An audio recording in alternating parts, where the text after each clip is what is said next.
You've got this better than expected jobs data that has come online. Meanwhile, you've got some 30-odd states that are reporting increases in coronavirus. Where is it at? Well, I think the markets and businesses see what the American media doesn't. The American media sees everything through a political lens, whether largely trying to hurt President Trump. Business is out for its own interests and kind of sees through this. Here's why. What we have is a growth in cases, but there's been a huge growth in testing. And the people that are testing positive for coronavirus are very young. So and also that hospitalizations are very flat when people, and the death rate in the United States is falling. So when you add all this up together, it's, yes, the headline is there, cases are growing, but a case isn't really a case, it's just a positive test. It doesn't necessarily mean a really sick person.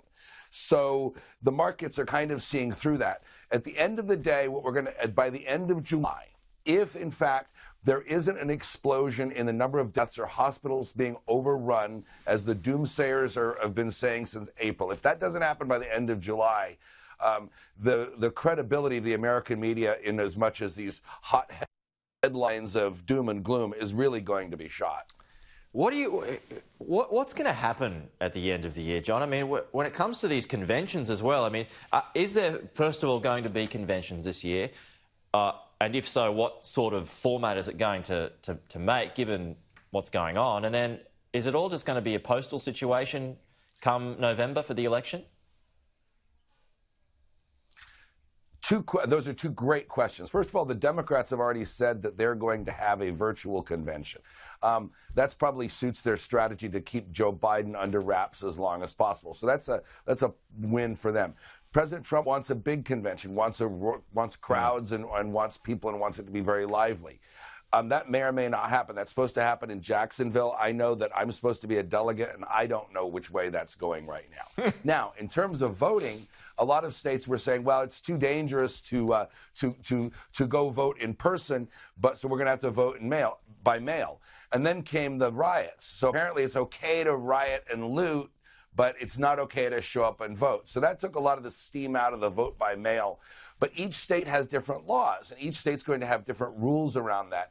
And so that's going to be a matter of real contention. But the calendar has now gotten advanced to the point where it's really difficult for states to change the laws that are on the books.